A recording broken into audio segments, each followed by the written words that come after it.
Marco Aurelio, el filósofo rey estoico, fue un puente entre la Edad de Oro del Imperio Romano y su declive.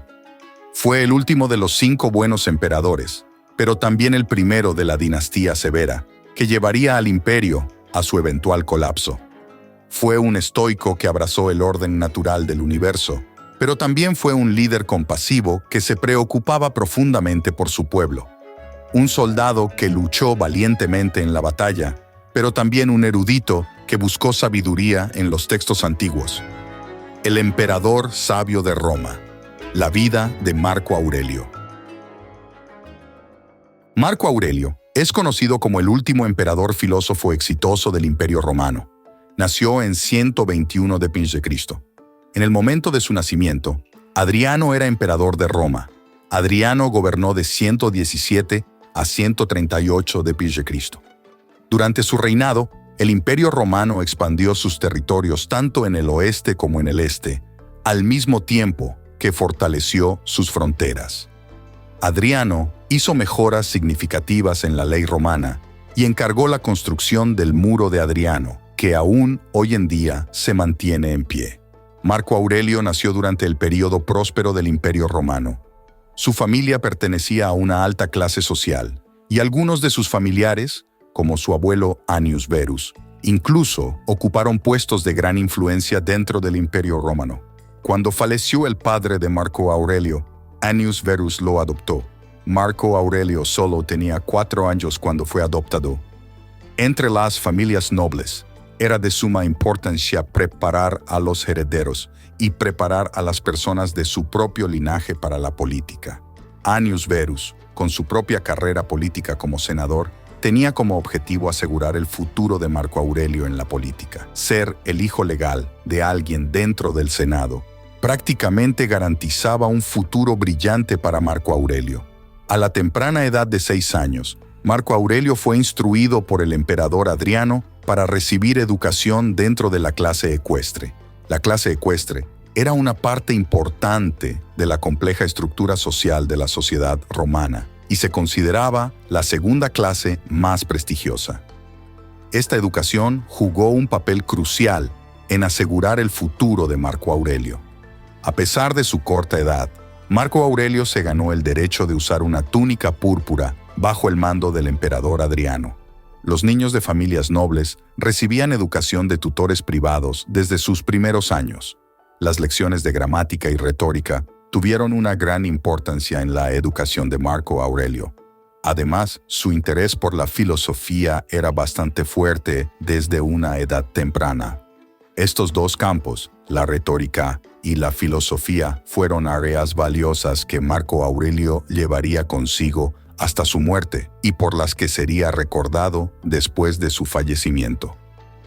A la edad de 14 años, considerado el umbral para entrar en la edad adulta en el Imperio Romano, Marco Aurelio se comprometió con Fabia, la hija de un político romano, a instancias del emperador Adriano. El padrastro de Marco Aurelio ya era senador, y este compromiso solidificó aún más su posición política, ya que Fabia era hija de otro senador.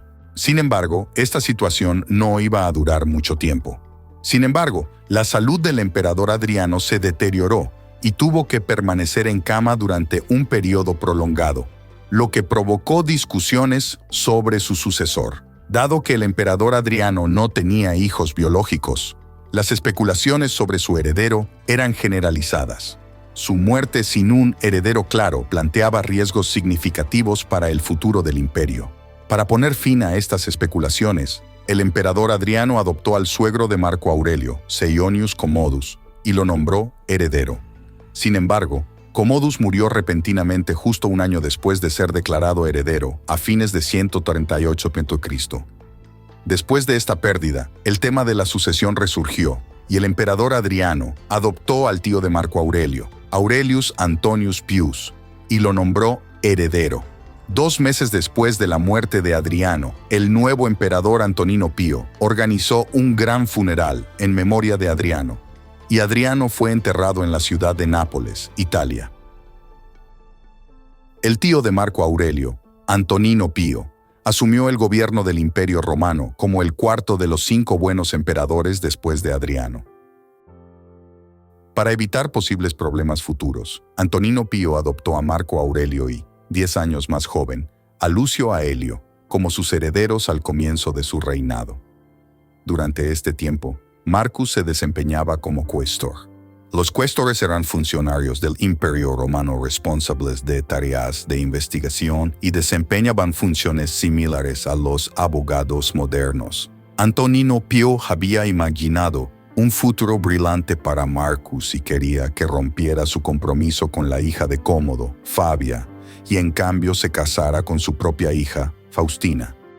Como resultado, Marcus rompió su compromiso con Fabia y se comprometió con Faustina, quien también era prima biológica de Marcus. El establecimiento temprano de estrechos vínculos de Marcus con el imperio no fue una coincidencia. Tenía una gran capacidad de oratoria, era inteligente y, más allá de estos rasgos, tenía un carácter moral.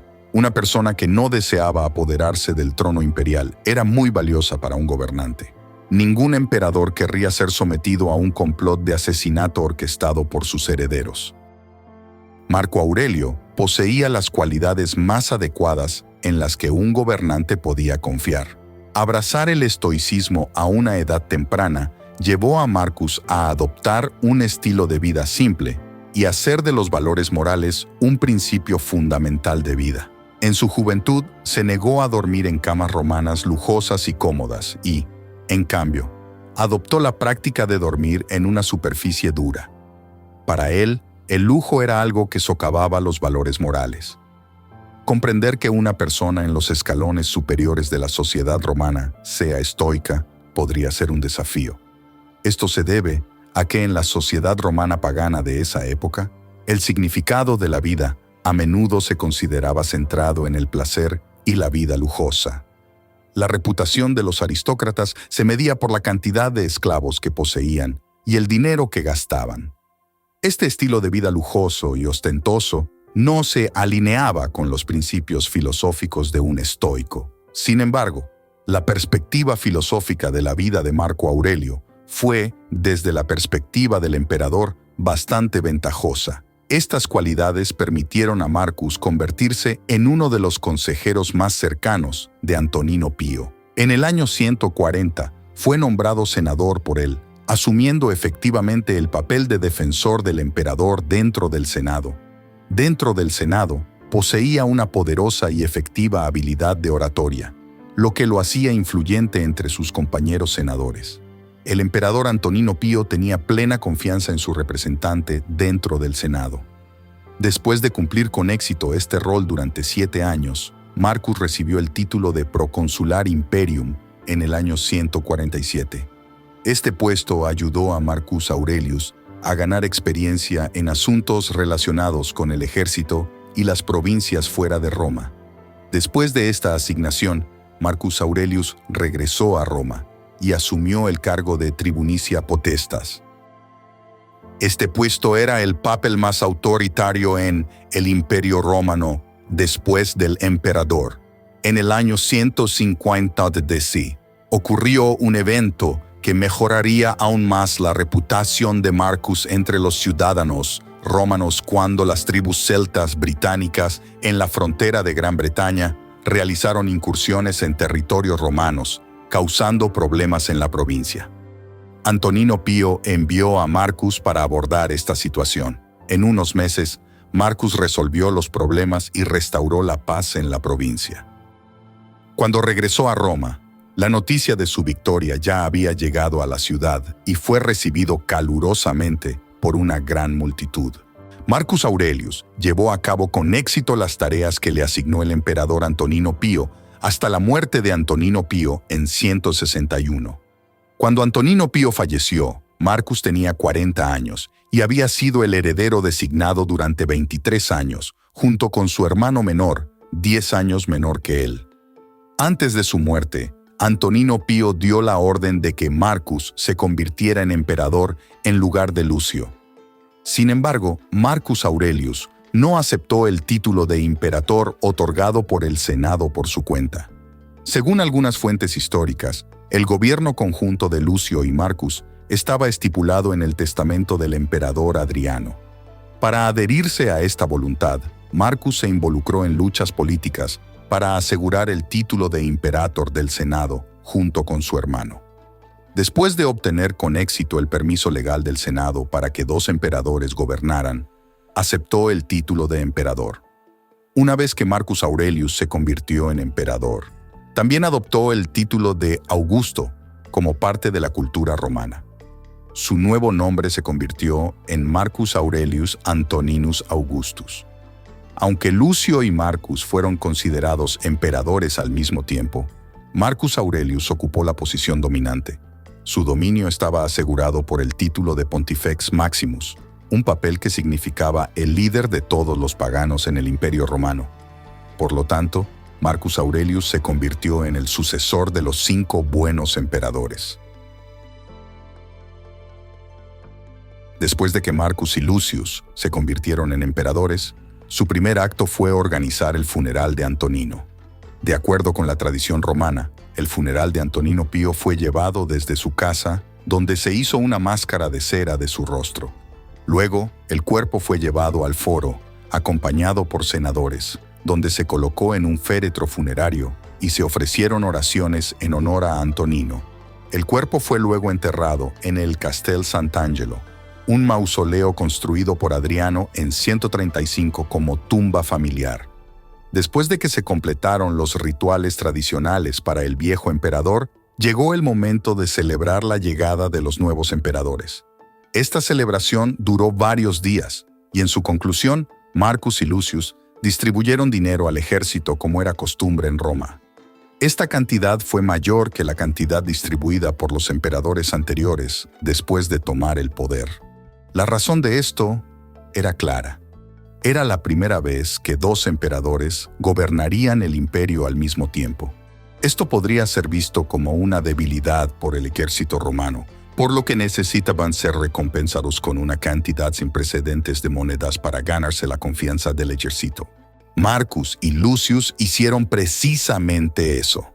La cantidad de dinero que distribuyeron fue la mayor jamás distribuida en el Imperio Romano. No necesitaban hacer esto para ganarse la confianza del Senado, ya que Marcus y Lucius ya eran de Roma. Habían ocupado muchos puestos en el Senado desde la infancia y habían sido entrenados para este papel porque provenían de la familia imperial. Por lo tanto, sus buenas relaciones existentes con el Senado en el pasado no hacían que este requisito fuera necesario. Sin embargo, su éxito en la política romana no ocultaría su falta de experiencia militar.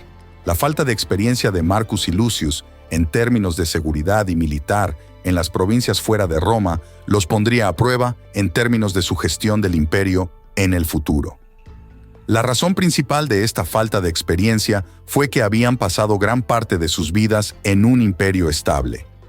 La construcción de una estructura fuerte en las unidades del ejército, en la frontera por Adriano y la gestión del imperio por Antonino Pío, quien lo sucedió, fueron las principales fuentes de su inexperiencia.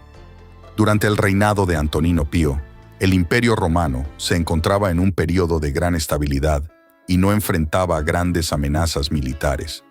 Como resultado, Marco Aurelio y Lucio Vero no tuvieron la oportunidad de adquirir experiencia militar. Sin embargo, esta situación debilitó la capacidad defensiva del Imperio Romano.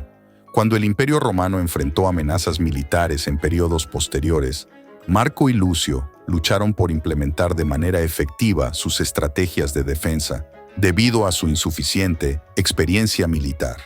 Además de estos problemas, administrar un gran imperio requiere algo más que medidas militares. También es necesario mantener la estabilidad económica y satisfacer a los ciudadanos del imperio en sus confines lejanos. Una de las primeras de estas dificultades fue el estallido de una gran hambruna en solo su segundo año de gobierno. El año 162 fue el peor año ecológico del siglo. Los eventos climáticos extremos afectaron gravemente a todo el Imperio Romano. La sequía y el calor extremo azotaron África del Norte. África del Norte era la región productora de granos más importante del imperio. La hambruna que estalló aquí no se limitó a la región. sino que provocó escasez de granos dentro del imperio. Además, la inundación del río Tíber y la destrucción de las provincias circundantes en el mismo año agravaron la hambruna. Marco y Lucio tomaron muchas medidas, como regular los precios de los granos y ayudar a los pobres. Si bien estas medidas perturbaron y gruñeron a las clases ricas, la popularidad de los dos emperadores entre muchas clases dentro del imperio aumentó. Marco, un filósofo estoico, dio las siguientes citas en su libro Meditaciones, que predijeron que gobernaría el imperio con la compasión de un padre en el futuro. Un gobernante debe comportarse con sus súbditos como un padre con sus hijos. Debe ser compasivo y comprensivo con ellos. Debe comprender sus necesidades y deseos. Debe trabajar por su bienestar. Marco había ocupado muchos puestos dentro del imperio a la edad de 40 años y había desempeñado estos deberes con destreza y humildad. Sin embargo, como mencionamos, además de todas estas fuertes cualidades, carecía de la experiencia más crítica que un emperador debería tener en un imperio tan grande. Era el arte de la guerra. En el este estaba el reino parto, que había crecido constantemente desde el siglo I.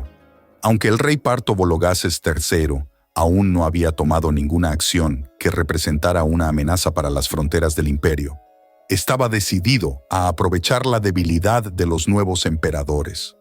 Vologases III atacó Armenia y la anexionó, nombrando rey vasallo a un miembro de su propia familia para gobernar.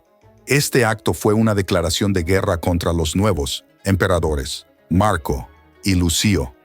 La distancia entre Roma y Armenia era realmente grande.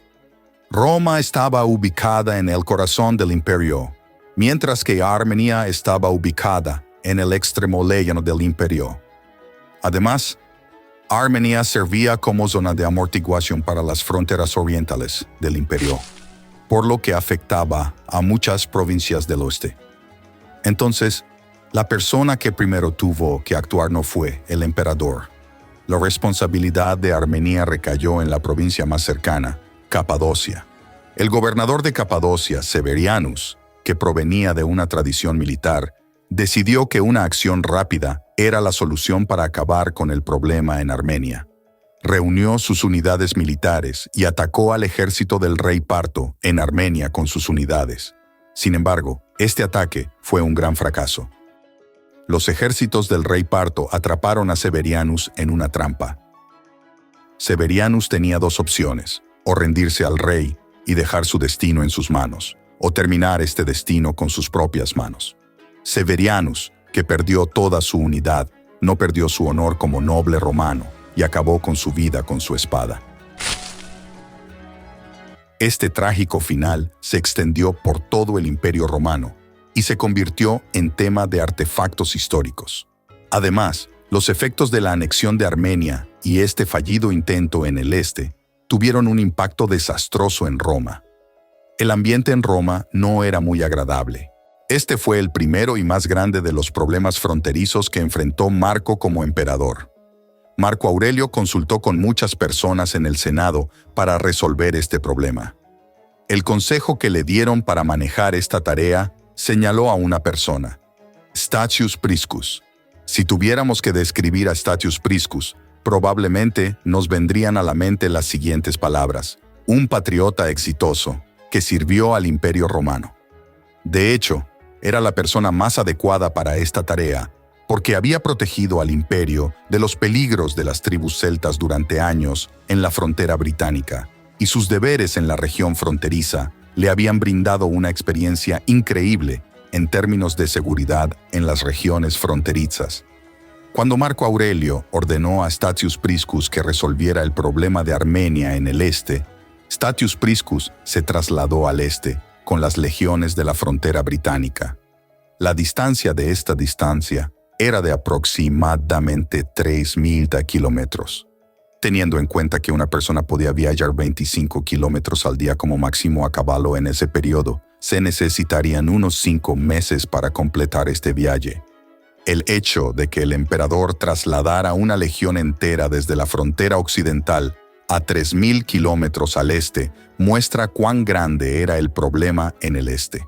Además, uno de los otros consejos dados por el Senado fue que uno de los dos emperadores debería ir a las fronteras orientales e inspeccionar, porque las provincias del este habían comenzado a relajarse contra el imperio con la anexión de Armenia. La razón era clara: ningún emperador había liderado las unidades en la frontera durante 45 años desde Adriano, lo que había llevado a una relajación de la disciplina allí. Lucius era más joven que Marco Aurelio y, como resultado, era más robusto. En consecuencia, Lucius Verus fue el emperador que iría a Siria y tomaría el control del dominio allí. Lucius Verus fue enviado a Siria con algunos de los pretorianos, siguiendo a Statius Priscus.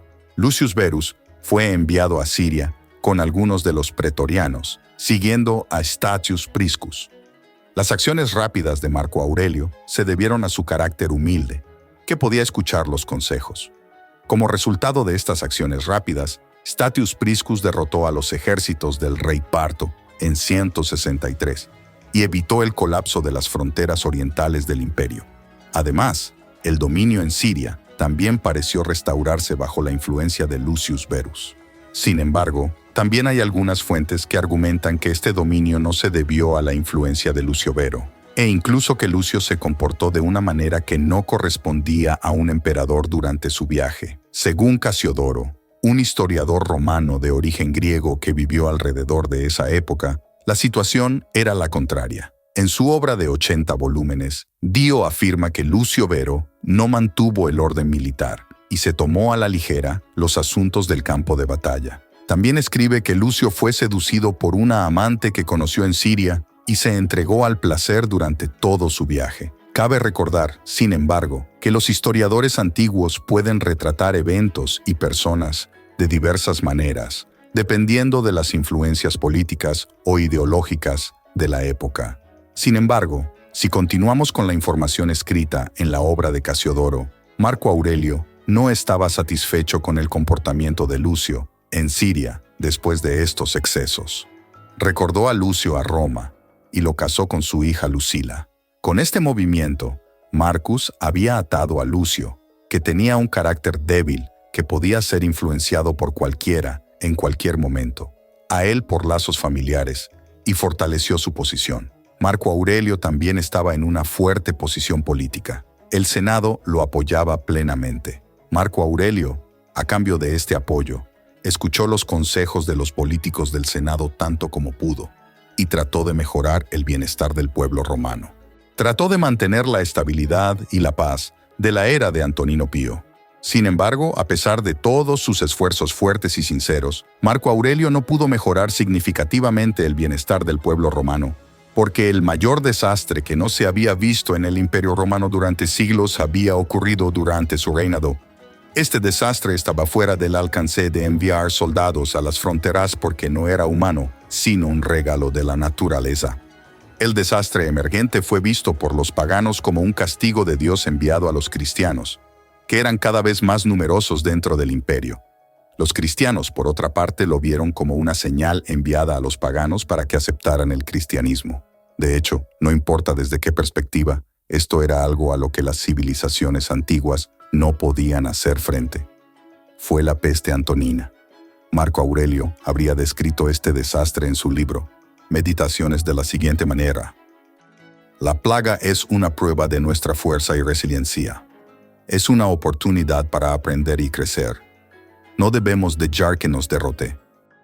La plaga que comenzó a aparecer en 165 afectó a todas las clases sociales de las personas que vivían en territorio romano hasta 180.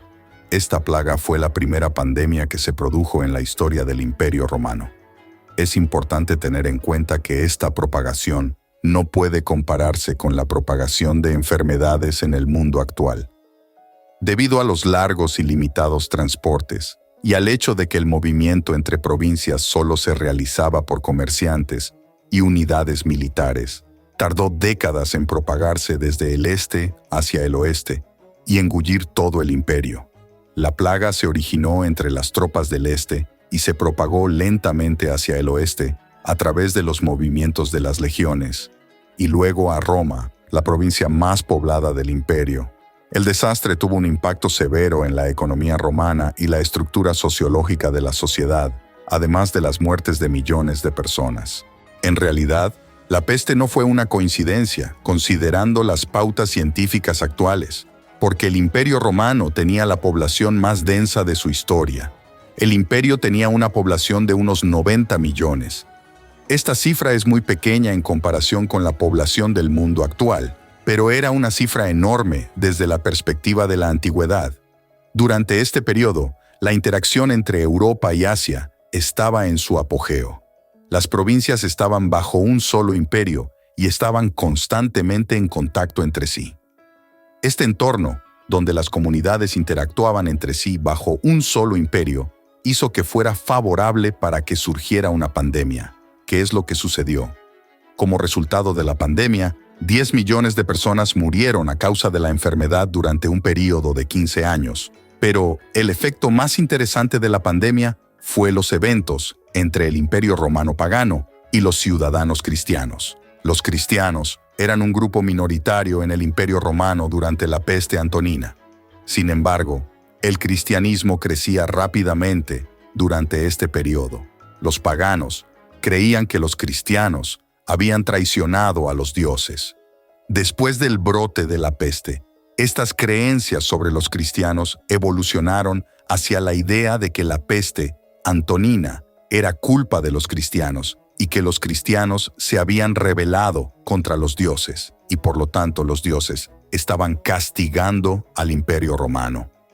Todas estas creencias aumentaron la presión sobre la comunidad cristiana y la persecución contra esta comunidad minoritaria alcanzó su punto máximo en varias provincias, especialmente en Roma. Según fuentes históricas, Marco Aurelio no odiaba específicamente a los cristianos. Sin embargo, era un filósofo estoico, y uno de los fundamentos de la filosofía estoica es la obediencia al Estado. También quería mantener la paz interna dentro del Estado. Se oponía firmemente a que los cristianos rechazaran el paganismo romano, la religión oficial del Imperio Romano, y crearan así una división entre los ciudadanos. Por lo tanto, permitió que continuara la persecución de los cristianos. Muchos cristianos fueron asesinados, sus bienes fueron confiscados por el Estado y sus lugares de culto fueron quemados por los paganos. La peste no solo trajo consigo problemas internos, sino que también exacerbó los problemas externos. Este período fue el comienzo de los acontecimientos que conducirían a los enfrentamientos fronterizos y al colapso del imperio. Los problemas internos y externos que comenzaron con la peste acabarían desencadenando el colapso del Imperio Romano unos 300 años después. Es irónico que Marco Aurelio, quien no había tenido la oportunidad de adquirir una experiencia significativa fuera de Roma y el ejército hasta los 40 años, pasara la mayor parte de sus 15 años de reinado como emperador comandando el ejército en las provincias fronterizas y tratando de reprimir levantamientos en todo el imperio. En 172, se encontraba en el río Rin para luchar contra las tribus germánicas. En 173 en la frontera romano-persa. En 176 en Siria y Egipto para reprimir levantamientos internos. Y en 177 se trasladó hacia el río Rin para luchar contra las tribus germánicas que se habían levantado nuevamente. En el año 180 d.C., bajo los cielos de Vindobona, ahora conocida como Viena, el mundo presenció la tranquila partida de un emperador filósofo. Marco Aurelio, el último de los grandes gobernantes estoicos, exhaló su último aliento. Su muerte marcó el final de una era, tanto en el reino del Imperio Romano como en el reino de la sabiduría filosófica.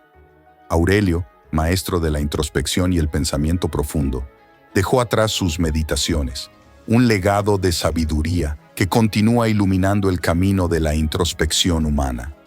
A medida que su llama parpadeaba y disminuía, el mundo no solo perdió a un emperador, sino también a un faro de iluminación estoica, un recordatorio conmovedor de la impermanencia y el eco de sus profundas reflexiones aún resuena en los anales de la historia.